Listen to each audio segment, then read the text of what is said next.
이사벨은 21번째 시간입니다. 우리 이사 22장을 통하여 예루살렘이 망하게 된 죄에 대해서, 선진국에 대해서, 6.25 민족동란과 시인판의 환란에 대해서 변론해 보도록 하겠습니다. 본정은 21장과 같이 창세에 이르는 환란, 개불에 이르는 환란, 자불에 이르는 환란을 통하여 알곡된 성도들로 말미암아 새 시대를 건국하는 데 있어서 아무리 상을 맡은 선진국가 하더라도 또 예루살렘이라 하더라도 다음과 같이 죄가 있다면 용서 없이 진노의 막대기로 하나님께서 친다는 것을 우리에게 알려주셨는데요. 이것은 한국의 예루살렘을 망했던 일들을 통해서 말세에 선지권 한국에 일어날 일을 보여준 것이다. 그래서 여기에 여러분이 놀랍게도 이교 민족의 그 환란과 또 재침의 환란이 있다는 걸 보여주는데, 특별히 이승만 정권의 몰락과 박정희 정권의 멸망에 이유를 들어서 재침에 대한 교훈으로 우리에게 알려준다. 이렇게 말씀을 드릴 수가 있습니다. 이것은 육적 이스라엘 백성들과 한국과의 관계를 바로 알지 못하면 하나님의 섭리를 우리가 잘 깨닫지 못합니다. 이것은 하나님의 예정된 섭리가 그렇고 말씀이 그러니까 그걸 먼저 제가 자꾸 강조를 했는데 원래 그걸 먼저 언급을 하고 이 말씀을 보도록 하겠습니다. 여러분들이 이제 시편 118편 22절 23절에 보면 이런 말씀이 나오지요. 건축자의 버린 돌이 거친 모퉁이의 머릿돌이 되었나니 이는 여호와의 하신 것이요 우리 눈에 기이한 바로다. 이렇게 말씀하셨습니다. 그래서 하나님께서는 예지정을 이렇게 작정된 일이 있다 이 말이죠. 이것을 이제 예수님 마태복음 21장에서 이거를 설명을 하시죠. 여러분들이 성경 읽다 보시면 21장 19절에 길가에 무고한 나무를 보시고 잎사귀밖에 없는 걸 보시고 예수님은 뭐라 그럽니까?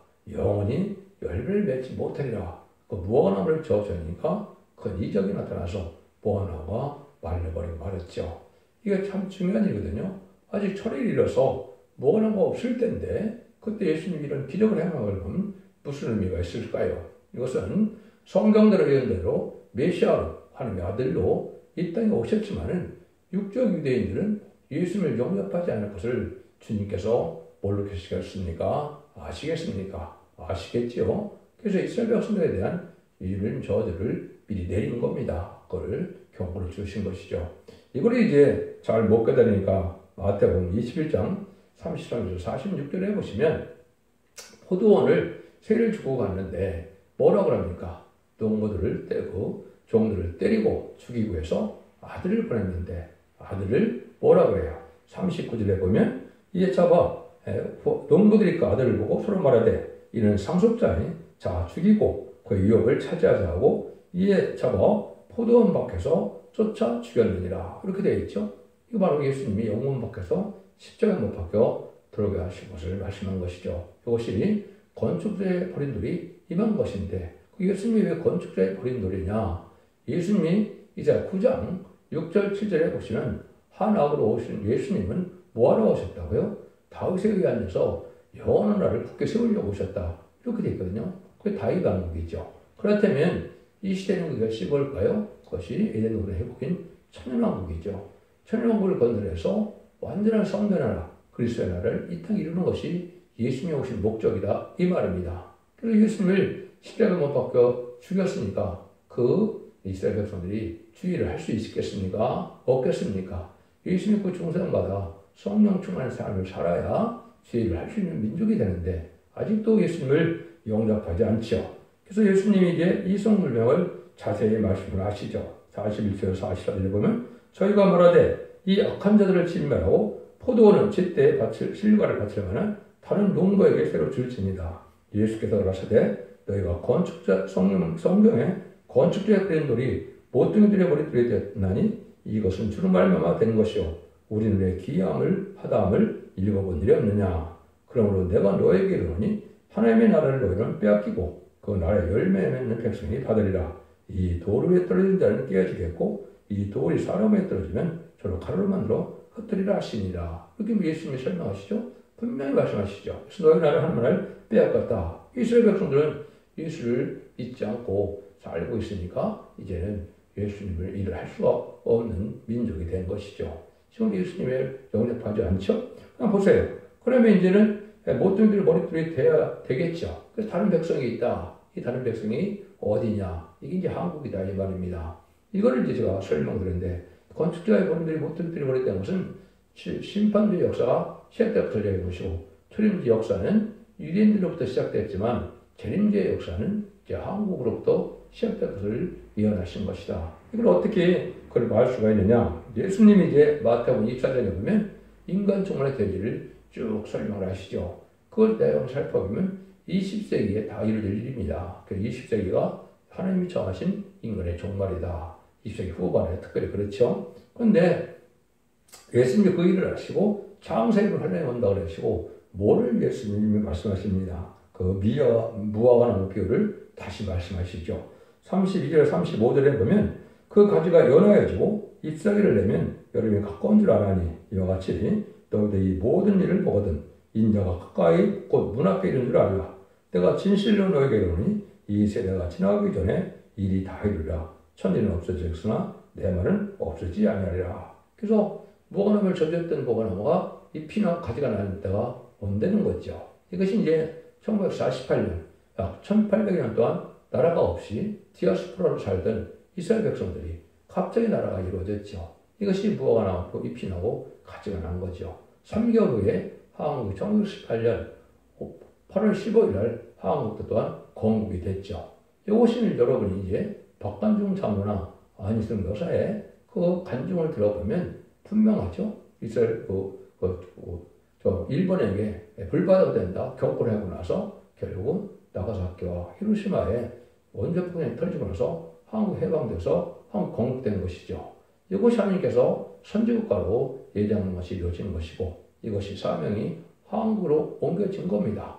그래서 그때부터 한국에서 거짓 선자가 많이 나오고 또 말실세명자가 나오는 이런 역사 속에 오늘 이르게 된 것이죠. 그래서 이것이 21세기가 되니까 하나님의 섭리 속에 이제는 새로운 종, 새로운 재단, 새로운 교회가 나타나서 모든 일을 마무리해서 전선점의 역사를 진행될 때가 온 것이고 그 일이 진행되는 것이 여러분들이 지금 듣는 이 변론이 되는 겁니다. 이런 과정을 통해서 한국이 인간정원의 재림을 영접할 복음을 전하는 나라가 된 것이고 그것을 기록 10장 6절에서는 영원한 복음이다 이렇게 말씀한 것이고 이사야 성경은 아름다운 소식이다. 그래서 죽지 않고 시작하고 지금 맛보지 않고 편성전하여 남은 나온 백성으로 천년왕국인 축복을 누리게 되는 것이 하나님의 모든 때가 생명을 이루어서 완전한 축복을 주시고자 하는 것이 천지창조의 목적이다. 이것을 새하늘과 새 땅이라고 그러고 이것을 천년왕국이라고 그러는 겁니다.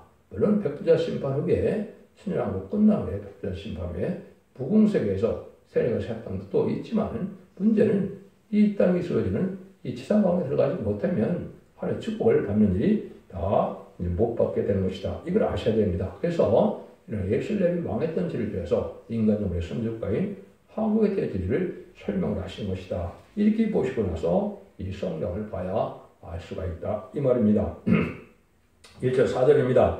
이상 골짜기에 관한 경고라. 네가 지붕에 올라가면 어쩌니고 호원하며 떠돌며 떨면서 즐거든 고울려 너희 죽임을 당한 자가 칼에 죽은 것도 아니오 전쟁에 사망한 것도 아니며 너희 가는 데는 다 함께 도망하였다가 활을 버리고 결박을 당했고 너희 멀리 도망한 자도 밝은 데와 다 함께 결박을 당했도다. 그 이름으로 내가 말하니 돌이켜 나를 보지 말자다. 나는 슬퍼 통곡하였노라. 내 딸 백성이 패멸했음을 인하여 나를 위하여 의로하려고 힘쓰지 말지니라. 이상골짜기라고 그랬죠. 그래서 이것은 선지국가인 한국을 뜻했는데요. 그래서 하나님을 공경하는 사람들이 오락을 잃지 않고 떠들기를 좋아하고 무신종 어려운 환란이 올 때 다 도망을 가고 원수에게 다 잡혀서 파멸을 당하게 바랐다는 것인데요. 구약 때 이스라엘에 된 일들이 선지국 한국에 이것이 이루어진 것이고 이것이 실질이 어떤 일이 벌어졌습니까? 실질이 6.25 환란을 통하여 한국이 쫄딱망하는 지경에 이뤘죠. 이런 일들이 이제 회복되는 과정에서 하나님께서 이제는 이스라엘 백성들을 통해서 했던 일들을 우리에게 이제 경고의 말씀을 주는 거죠. 예루살렘 사람들이 공연히 떠들면서 지붕에 올라가서 떠들며 놀기를 좋아하고 오락만 일삼다가 세상이 덮치대가 되어서 갑자기 적군에게 봉명을 당했는데 이것을 이제 우리에게 그 일들이 이루어진 것이 선지국화가 이루어지고 난데 유교를 맞이하게 되는 일을 벌어지죠.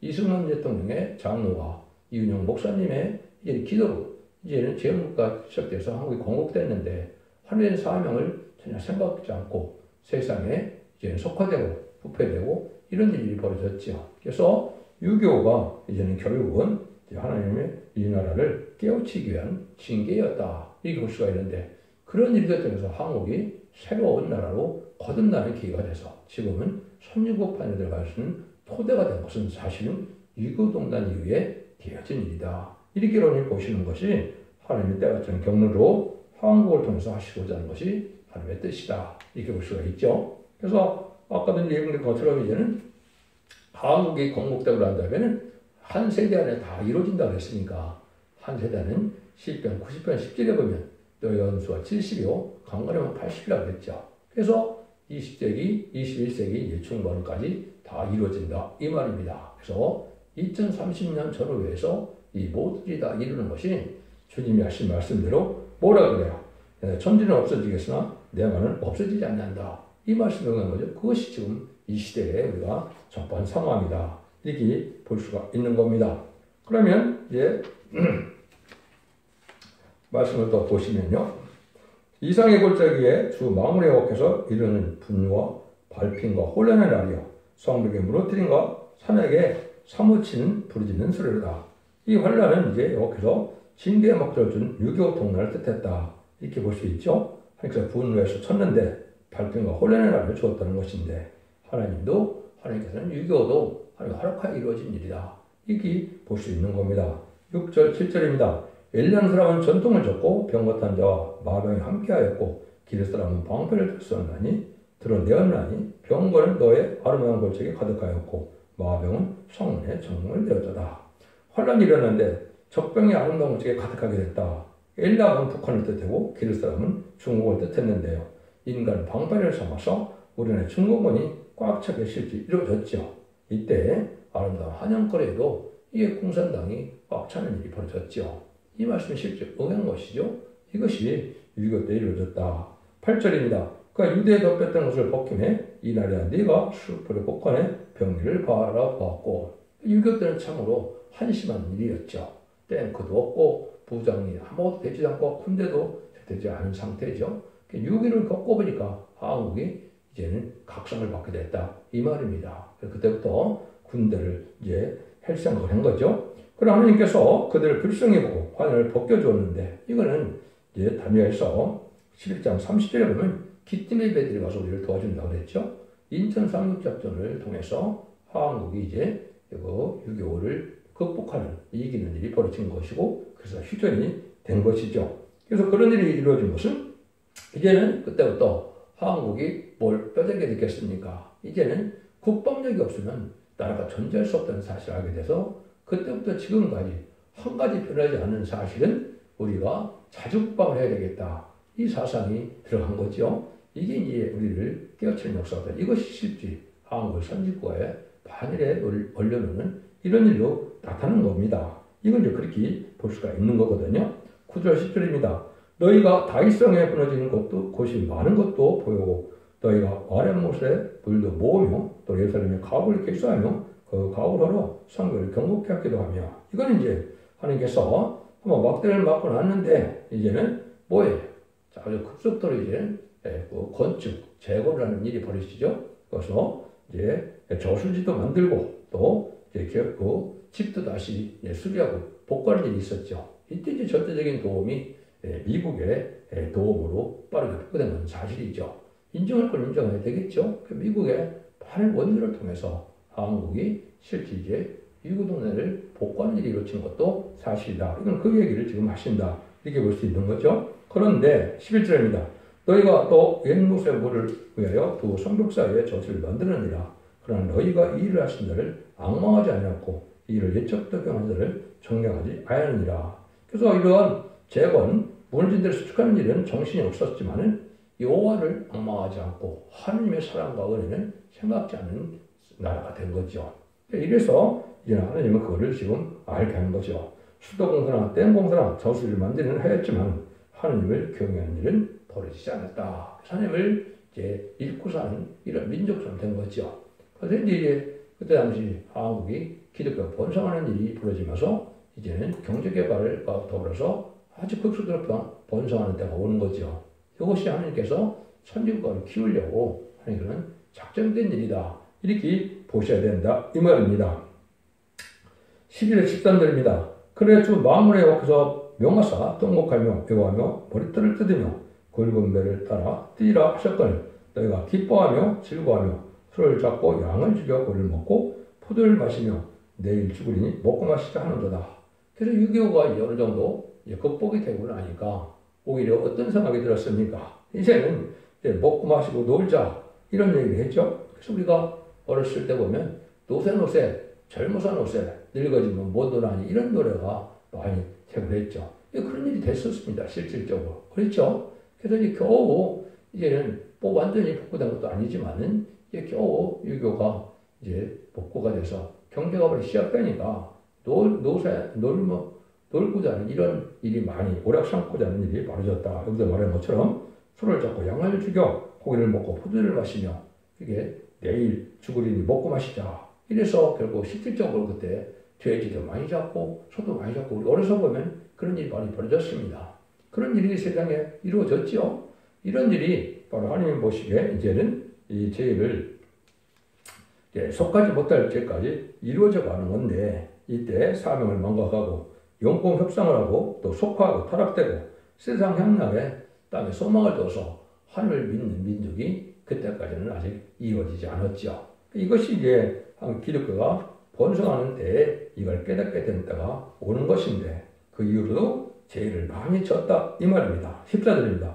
마음으로 여호와께서 친히 내기에 들려 가라사대 진실로 이 죄악은 너희가 죽기까지 속하지 못하게 하셨느니라. 저 마음으로 여호와의 말이라. 그러면 하나님께서 이렇게 진노해서 그들을 이제 쳐서 용서해서 복구가 되고 전쟁도 승리하게 하고 이제는 이런 일이 벌어졌는데 하나님을 또한 사랑하지는 않는다 이 말이죠. 그래서 반드시 그 정권을 없애고 말겠다는 것인데 유교 이후에 아주 부패한 정권이 되었다 이 말입니다. 그래서 이런 일들이 이제 이루어지는 것이 하나님의 섭리 속에 한국 선진국가로 이게 무역 대국이 될 것을 얘기하셨고 또 선진국가로서 이제 문화 대국도 되고 선진국가가 돼서 다시의 삶을 감당할 수 있는 시대가 온 것이죠. 그런데 죄인은 무슨 많은 죄를 졌습니까? 이것 때는 신사참배, 또 용공협상자들이 많이 나오고 친북, 친공산당 사상이 지금 한국에 많이 들어왔죠. 이것이 다 용서받지 못할 죄들이고 좌파 정권과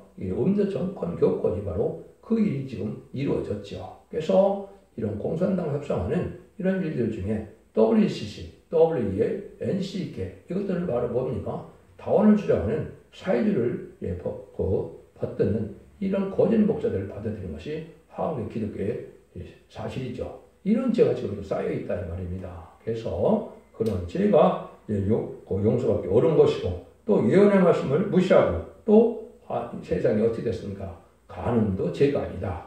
합의하게 하면 그게 죄가 있을 수 없는 일이죠. 낙태도 죄가 아니다. 또 어떻게 합니까? 동성애를 지금 합법화하려는 그런 생각이 많이 있죠. 이것이 엄청난 죄가 된 것이죠. 이것이 용서받을 죄로 지금 다 쌓여 있는 것이라. 그래서 신인권의 환란이 가깝다. 이렇게 볼 수가 있는 겁니다. 여러분들이 이제 성경을 읽다 보면 환란이 이제 몇 가지가 나와 있는데요. 사실 인간론에 심판의 환란 3번이면 심판이 끝납니다. 남북전쟁, 3차 세계대전, 아마겟돈이 그 전쟁인데요. 아마겟돈은 최종적으로 공산당을 방해하는 것이 아마겟돈이고, 근데 창세기를 환란, 예수님이 말씀하셨죠. 또 다니엘서 10장에서는 개구리 없는 환란, 또 요엘서 2장 1절에는 자구리 없는 환란이라고 그랬죠. 이건 바로 선지과의 한국에 대한 환란입니다. 왜냐하면 세계적인 전무한 환란은 아마겟돈이죠. 최종적인 큰 전쟁이니까. 그런데 이런 전쟁의 땅은 선지국가인 한국에 해당된다. 이것이 재침의 환란이다. 이렇게 볼 수 있습니다. 여러분들이 서가람 목사의 간증을 보면 예수님이 분명히 또 그렇게 말씀하신 것도 서가람 간증을 통해서 나타났습니다. 그런 것이 바로 하나님이 하시는 일이다. 여기서도 제가 그 말씀을 드리는 것이고, 요 3가지 된 전쟁은 한국 환란이고, 한국이 환란이 끝나면 선진국가 돼서 청구인사가 도와주는 나라가 돼서 다시언의 사명으로 이제는 재미를 용접하는 말세품을 전하는 나라가 되는 것이 예정된 섭니다. 이렇게 봐야 정확하다 이 말입니다. 15절 16절입니다. 주 마음문에 회사가 났사대 너는 가서 그 국군을 맡던 궁을 차지한 샘들을 보고 이르기를 네가 여기에 무슨 관계가 있느냐 여기 누가 여기에 있어서 너를 위하여 묘시를 받느냐 높은 곳을 차기로 하여 묘시를 받고 반석에 차기로 하여 처소를 쪼아냈도다. 이거는 이제 하나님이 소위 하나님을 공개하는 선지국가로 장로 대통령으로 또 이제는 목사의 기도로 이렇게 됐지만은 무슨 일이 벌어집니까? 이것을 사리사욕을 채우는 일이 속화가 되고 부패된 면이 있다 이 말이죠. 그때 정치인들이 많은 구호물자와 구호 자금을 빼돌리고 또 국가 국민을 위하지 않고 자기 사욕을 채웠던 것도 사실이다. 그래서 그 당시 바위를 뚫고 무덤을 만드는 것은 아주 부자만 가능한 일인데 이것은 개인이 국구를 낭비하는 측면이 많이 있었다 이 말입니다. 그래서 우리가 어려서도 보면 미국에 많은 물자가 들어왔고 특별히 옥수수와 우유 같은 게 많이 들어왔죠. 이런 것들이 이제 많이 사리사욕하는 사람들이 많이 있었다. 이 죄가 또 담아있다 이 말입니다. 그래서 이제는 이승만 정권도 종말을 맞게 된다 이 말입니다. 그러니까 하나님을 향해서 열심히 살지 않았다는 거죠. 그게 17절 19절입니다. 나 여호와가 너를 단단히 속박하고 장사같이 맹렬히 던지되 정력이 너를 말아 서서 공같이 광박한 책임에 던질 것이라. 주인의 집에 수치를 끼치는 너여 네가 그곳에서 죽겠고 네 영광에서도 거기 있으리라. 내가 너를 관직에서 쫓아내며 네 죄에서 낮추고. 하나님은 그들을 다시 이제 징벌할 수밖에 없다 이 말이죠. 그런데 어떻게요? 공같이 굴러가서 쫓겨난다. 이것이 바로 이제 이승만 정권이 이제 3.15 부정선거를 통해서 이제는 아주 부패된 그런 정권을 확인을 받게 됐죠. 그래서 결국은 어떻게 됐어요? 이승만 대통령이 하야하고 결국은 하와이로 쫓겨가는 일이 벌어졌죠. 이게 지금 그 얘기입니다. 그래서 관직에서 쫓겨나서 이게 망하게 됐는데 그래서 여기는 고음같이 광복정에 던졌다 그랬죠. 이승만 대통령이 출국하고 싶었겠습니까? 어쩔 수 없이 나간 거죠. 그래서 하와이 갔는데 거기 누가 있다고요?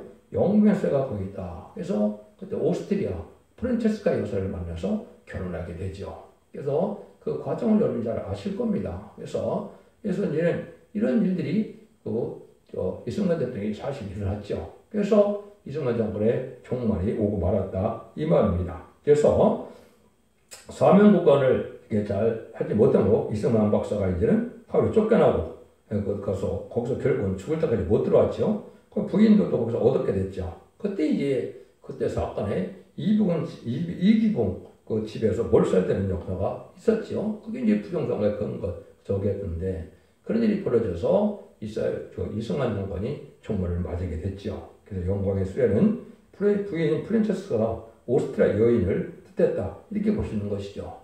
그래서 나타난 것이 누굽니까? 여자는 박정희 대통령이죠. 하나님이 강한 대통령을 세워서 절대적인 권리로 경제가를 주도할 것도 예언된 섭리입니다. 그 말씀이 바로 20절에서 21절입니다. 그러나 내가 힐기 아들 내 종 엘리야김을 불러 네 옷을 그에게 입히며 네 띠를 그에게 힘띄워 힘있게 하고 네 정권을 그 손에 맡기리니 그가 예루살렘 거민과 유다 집에 아베가 될 것이라. 그래서 다른 정권이 다른 데에 넘어가는데 그것이 박정희 정권이 어떻게 됐어요? 오히려 혁명을 통해서 이제 혁명 정권이 들어서게 됐죠. 근데 아주 절대적인 강한 권세를 가지고 이제 경제 개발을 이제 이끌어 나간 대통령이 되어서 실질적으로는 한국에 어떻게 된 겁니까? 한국을 기틀을 잡고 한국을 단정시키는 대통령이 됐죠. 그래서 한국이 이제는 그걸 기준으로 해서 한국이 이렇게 선진국가에 반해들어서 사명을 감당할 수 있는 나라가 된 것이고 모든 과학 발달이 이루어지고 해서 하나님이 한국을 들었을 때가 임박한 것인데 이 제약이 또 많이 남아있죠. 그래서 지금도 많은 일이 잘못된 것이 바로 뭐냐? 남북 공동성론을 하고 영공, 남북 회담이나 미북 회담, 육제회담, 북한 관광, 개성공단, 실수를 많이 했죠. 이런 것들이 많은 죄를 졌는데 지금도 WCC나 WE를 용납하는 기독교 교회나 또 좌파 정권이 너무나 많았죠. 이 죄가 지금 쌓여 있죠. 김대중 정권, 1997년에 김대중 정권, 2002년에 노무현 정권, 2007년에 바로 문재인 정권은 좌파 세력이고 청황생활 시대가 돼서 공산당을 좋아하는 세력이죠. 이 제약이 씻지 못할 죄로 지금 남아있는 때다. 이렇게 볼 수 있는 겁니다. 그런데 이제는 절대적인 권력을 하나님 주신 것이 박정희 대통령이라는 것이 이 시절에 나와 있죠. 내가 또 다윗의 집에 열쇠를 그에게 얻게 드리니 그가 열면 될 사람이 없겠고 닫으면 열 자가 없으리라. 이 정권을 잡아가 큰 아주 권리를 가지고 있었죠. 그래서 자유로운 등 절대적인 권력을 가지고 이제 경제개발을 할 수 있는 토대가 됐다. 이것이 이제 긍정적으로 보면서 개발 독재다. 사리새구로 한 독재는 아니었죠. 그것을 여러분이 이제 인정을 하게 되는 것이 현 시점이다. 그런데 그래서 박정희 정권도 이제는 종말을 또한 맞이하게 된다. 이것이 23절에서 25절입니다.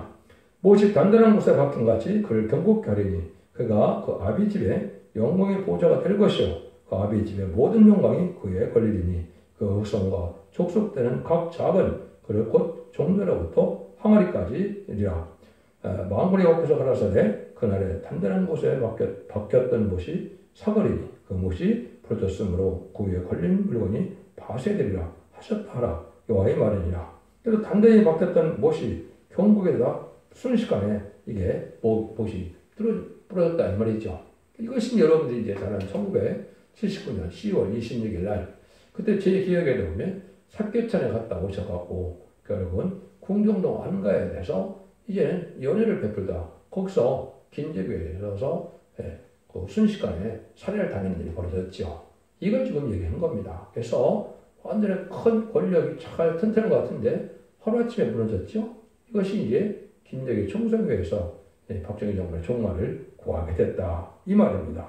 그런데 이게 조금 더 폐단이라고 볼 수도 있던 것은 우리가 젊어서도 보면 영혼함 차이가 이제 극렬하게 이제 좀 났죠. 그래서 그 경제가 보면 대구, 부산 중심으로 해서 경북 쪽으로 발달이 됐고 호남쪽에 홀대를 받는 일이 됐고 또 대부분 정부 지도자 관리들도 보면 대부분 뭡니까?